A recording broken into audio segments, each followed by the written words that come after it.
একজন আদর্শ বাবা তার ছেলেকে দেওয়া 10টি উপদেশ। নাম্বার 1, সময় মতো 5 ওয়াক্ত নামাজ কায়েম করবে। নাম্বার 2, জুতা মেরামত করতে গেলে কারো সামনে পা বাড়িয়ে দিও না।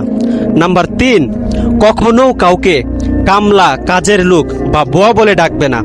নাম্বার 4, বয়স, শিক্ষা, পদ পদবি যাই হোক কখনো কাউকে ছোট করে দেখবে না।